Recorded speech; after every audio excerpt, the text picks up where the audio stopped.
Good evening. Our top story, a new confession from the Milwaukee murderer. And tonight, suspect Jeff Dahmer's long list of victims has grown longer.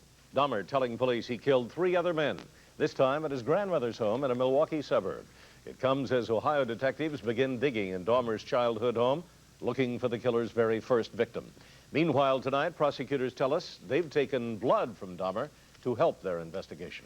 Tonight, there are reports that those blood samples will be used to test Dahmer for the AIDS virus. Channel 2's Elizabeth Vargas is in Milwaukee. Elizabeth, has that been confirmed yet? Adele, at this hour, those reports here in Milwaukee are still unconfirmed. Milwaukee jail officials say they did draw blood from Dahmer for tests, but they will not reveal what those tests are. Milwaukee police deny it was to test Dahmer for AIDS. However, the district attorney's office will not rule an AIDS test out. Dahmer is not just giving blood to police. He says he's revealing all, confessing to gruesome crimes that he has kept secret for years. Jeff Dahmer says he is telling all in his string of sordid serial killings. Police revealed today Dahmer has confessed to 3 more murders in the Milwaukee area. Jeffrey Dahmer's web of grisly murders now stretches here to West Allis, a quiet Milwaukee suburb. Dahmer has reportedly admitted killing 3 men here at his grandmother's home. 2 of the men's bodies may never be found because Dahmer disposed of them. The 3rd man's skull Dahmer kept as a kind of ghoulish souvenir of the crime. Police found the skull of 26-year-old Anthony Sears in Dahmer's Milwaukee apartment. He apparently packed it along with the rest of his belongings when he moved out of his grandmother's house. Dahmer's grandmother had no comment tonight on the killings in her home, but police say she cooperated in a search during which they confiscated a sledgehammer, a hatchet, several bottles of pills, and a sewer grate, which may have traces of chemicals used to dissolve the bodies. There is still yet another body police may never find, that of 27-year-old Eddie Smith. He said, I'm sorry to have to tell you that we have positively identified Eddie as one of Dahmer's victims. Tonight, the Smith family is mourning their loss. Eddie reportedly met Dahmer during Gay Pride weekend in Chicago. The 2 returned to Milwaukee together. The Smith family never saw Eddie again. We lost a brother that we're never going to see laugh and be sad and be vibrant again. It is interesting to note that Milwaukee police trust that Dahmer is being honest now. They have so much faith in his confessions and that they are true, that they are notifying the next of kin that they have lost a loved one without ever finding those victims' bodies. Live in Milwaukee, I'm Elizabeth Vargas, Channel 2 News. Elizabeth, thank you.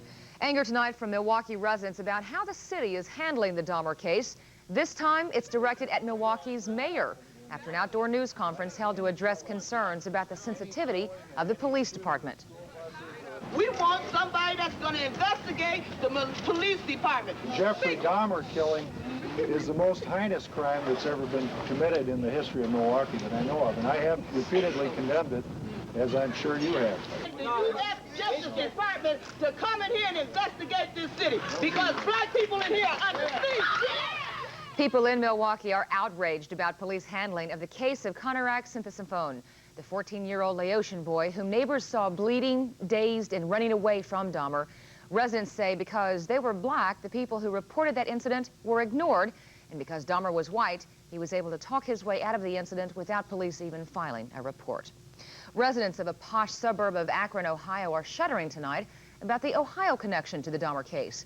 It's in secluded Bath Township that Jeffrey Dahmer may have committed his first grisly crime.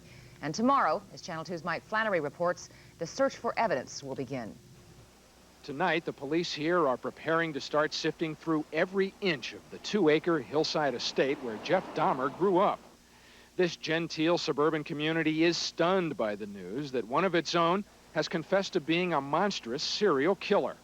Make no mistake about it, the police and the prosecutor here want to see Jeff Dahmer nailed. In absence of the death penalty, we should prosecute him in all jurisdictions possible. It could be tough to prosecute Dahmer here because Ohio authorities do not yet have the kind of physical evidence found by investigators in Wisconsin.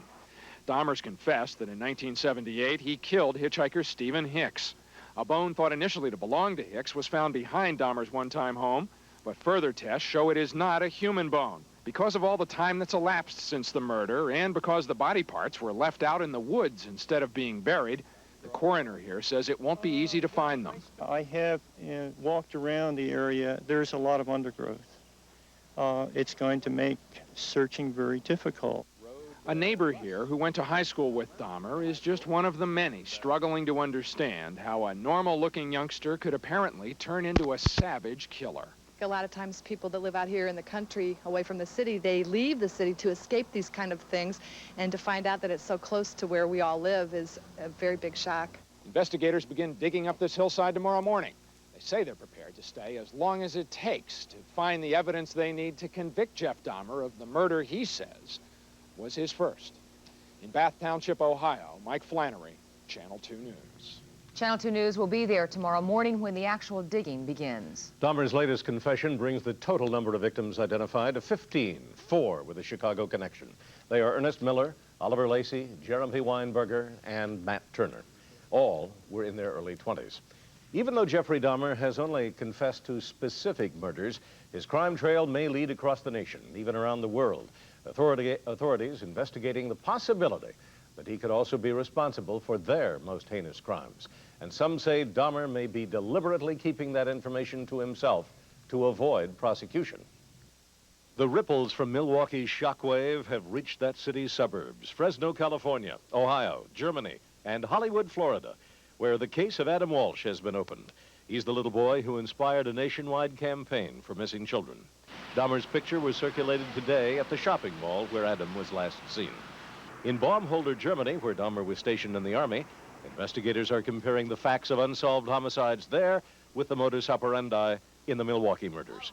Dahmer has denied any involvement in any slayings in Germany. But police believe his confessions may be part of a plan to stay alive by cooperating with authorities in states that have no death penalty.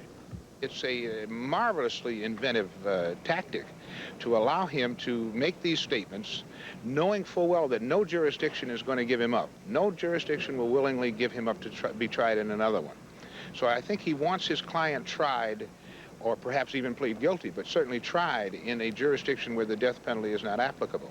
If Dahmer is convicted in Milwaukee, where there is no death penalty, the most he could get, of course, would be a life sentence. What's next for Jeffrey Dahmer? Prosecutors still need his help finding those latest 3 victims. Prosecutors tell Channel 2 News as long as they do, they'll let Dahmer talk.